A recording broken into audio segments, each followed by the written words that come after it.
ಪ್ರಿಯ ವೀಕ್ಷಕರೇ, 2-3 ದಿನಗಳಿಂದ ಬೆಂಗಳೂರಿನಲ್ಲಿ ಮಾಂಸ ದಂಧೆ ನಡೆಯುತ್ತಿದೆ. ರಾಜಸ್ಥಾನದಿಂದ ಕುರಿ ಮಾಂಸದ ಹೆಸರಲ್ಲಿ ನಾಯಿ ಮಾಂಸ ಬರ್ತಿದೆ ಅನ್ನೋ ಸುದ್ದಿ ನ್ಯೂಸ್ ಚಾನೆಲ್ಗಳಲ್ಲಿ ಬರ್ತಿದೆ. ಅದಕ್ಕೆ ಕಾರಣ ರಾಜಸ್ಥಾನದಿಂದ ಬಂದಿರೋ ಮಾಂಸ.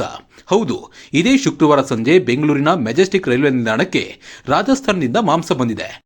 ಬಾಕ್ಸ್ನಲ್ಲಿ ಬಂದಿರೋ ಮಾಂಸವನ್ನ ಬೆಂಗಳೂರಿನ ಕೆಲ ಮಾಂಸ ಮಾರಾಟಗಾರರು ಮತ್ತು ಪುನೀತ್ ಕೆರೆಹಳ್ಳಿ ನೇತೃತ್ವದಲ್ಲಿ ತಡೆಹಿಡಿದು ಬಾಕ್ಸ್ ಓಪನ್ ಮಾಡಿಸಿದ್ರು. ಈ ವೇಳೆ ಸಾಕಷ್ಟು ಗಲಾಟೆ ಕೂಡ ಆಯಿತು. ಈ ವೇಳೆ ಮಧ್ಯಪ್ರವೇಶ ಮಾಡಿದ ಮುಸ್ಲಿಂ ಮುಖಂಡ ಅಬ್ದುಲ್ ರಜಾಕ್ ಇದರಲ್ಲಿ ಏನೂ ಇಲ್ಲ, ಬಾಕ್ಸ್ ಓಪನ್ ಮಾಡೋಕೆ ಬಿಡಲ್ಲ ಅಂತ ಹೇಳಿದ್ರು. ನಂತರ ಅಧಿಕಾರಿಗಳು ಮಧ್ಯಪ್ರವೇಶ ಮಾಡಿ ಈ ಬಾಕ್ಸ್ ಅನ್ನ ಓಪನ್ ಮಾಡಿಸಿದ್ರು. ಬಾಕ್ಸ್ ಓಪನ್ ಮಾಡಿದಾಗ ಮಾಂಸ ಇತ್ತು. ಇದು ಕುರಿ ಮಾಂಸ ಅಂತ ಹೇಳಿದ್ರು. ಇದರಲ್ಲಿ ಇದ್ದ ಉದ್ದವಾದ ಬಾಲ ಸಾಕಷ್ಟು ಅನುಮಾನಕ್ಕೆ ಕಾರಣವಾಗಿತ್ತು. ಇದು ನಾಯಿ ಮಾಂಸ ಅಂತ ಅಲ್ಲಿದ್ದವರು ಹೇಳಿದ್ರು. ಕುರಿಗಳಿಗೆ ಇಷ್ಟು ಉದ್ದ ಬಾಲ ಇರಲ್ಲ, ನಾಯಿಗಳಿಗೆ ಮಾತ್ರ ಇರುತ್ತೆ. ರಾಜಸ್ಥಾನದಿಂದ ನಾಯಿ ಮಾಂಸ ತಂದು ಬೆಂಗಳೂರಿನಲ್ಲಿ ಮಾರ್ತಿದ್ದಾರೆ ಅಂತ ಆರೋಪ ಮಾಡಿದ್ರು. ಈ ಸುದ್ದಿ ಮಾಧ್ಯಮದಲ್ಲಿ ಸಾಕಷ್ಟು ಸದ್ದು ಮಾಡಿತ್ತು. ಆದ್ರೆ ಈ ಮಾಂಸ ದಂಧೆಯ ಹಿಂದೆ ಇರೋ ಅಸಲಿ ಸತ್ಯನೇ ಬೇರೆ. ಅಂದಹಾಗೆ ರಾಜಸ್ಥಾನದಲ್ಲಿ ಕುರಿ ಮೇಕೆಗಳ ರೇಟ್ ತುಂಬಾನೇ ಕಡಿಮೆ ಇದೆ. ಹೀಗಾಗಿ ಅಲ್ಲಿಂದ ಮಾಂಸವನ್ನ ಬೆಂಗಳೂರಿಗೆ ತರಿಸಿಕೊಳ್ಳಲಾಗ್ತಿದೆ. ಅಂದಹಾಗೆ ಈ ಮಾಂಸ ಇದೇ ಅಲ್ವಾ, ಯಾವುದೇ ನಾಯಿ ಮಾಂಸ ಅಲ್ಲ. ಉದ್ದ ಬಾಲ ಇರೋ ಕುರಿಗಳನ್ನ ರಾಜಸ್ಥಾನದಲ್ಲಿ ಸಾಕಲಾಗುತ್ತೆ. ಇದರ ಬೆಲೆ ಅಲ್ಲಿ 400ರಿಂದ 500 ರೂಪಾಯಿ ಮಾತ್ರ. ನೋಡಿ, ಇದೇ ನೋಡಿ ಆ ಕುರಿ. ಇದರ ಬಾಲವನ್ನ ನೋಡಿ ಎಷ್ಟು ಉದ್ದವಾಗಿದೆ ಅನ್ನೋದನ್ನ.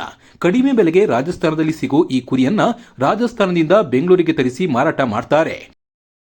ಹೀಗೆ ಕಳಿಸುವಾಗ ಅದರ ಬಾಲವನ್ನ ಕಟ್ ಮಾಡಿಲ್ಲ. ಈ ಕುರಿಗಳನ್ನ ಸ್ಕಿನ್ ತೆಗೆದ್ರೆ ಸೇಮ್ ಟು ಸೇಮ್ ನಾಯಿಗಳಂತೆ ಕಾಣುತ್ತೆ.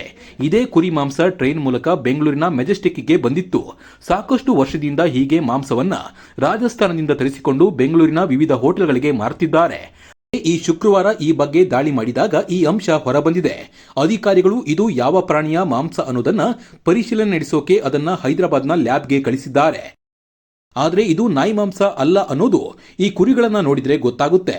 ಆದ್ರೆ ಈ ಮಾಂಸ ಎಷ್ಟು ಹೈಜೆನಿಕ್ ಅನ್ನೋ ಪ್ರಶ್ನೆ ಮೂಡುತ್ತೆ. ಯಾಕಂದ್ರೆ ರಾಜಸ್ಥಾನದಿಂದ ಬೆಂಗಳೂರಿಗೆ ಟ್ರೈನ್ ಬರೋಕೆ 2 ದಿನ ಆಗುತ್ತೆ. ಅಲ್ಲಿ 1 ದಿನದ ಮುಂಚೆ ಈ ಮರಿಗಳನ್ನ ಕಟ್ ಮಾಡಿ ಟ್ರೈನ್ಗೆ ಹಾಕಿ ಬೆಂಗಳೂರಿಗೆ ಬರ್ತಾ 3 ದಿನ ಆಗುತ್ತೆ. ಬೆಂಗಳೂರಿನಿಂದ ಹೋಟೆಲ್ಗೆ ಹೋಗ್ತಾ ಮತ್ತೊಂದು ದಿನ ಆಗುತ್ತೆ. ಅಂದ್ರೆ 4 ದಿನದ ಕುರಿ ಮಾಂಸ ಜನರ ದೇಹ ಸೇರುತ್ತೆ.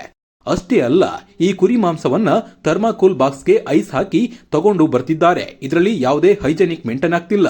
ಈ ಮಾಂಸ ತಿಂದ್ರೆ ಆರೋಗ್ಯದ ಸಮಸ್ಯೆ ಎದುರಾಗುತ್ತೆ. ಆದ್ರೆ ಇದು ನಾಯಿ ಮಾಂಸ ಅಲ್ಲ ಅನ್ನೋದು ಮೇಲ್ನೋಟಕ್ಕೆ ಗೊತ್ತಾಗುತ್ತೆ.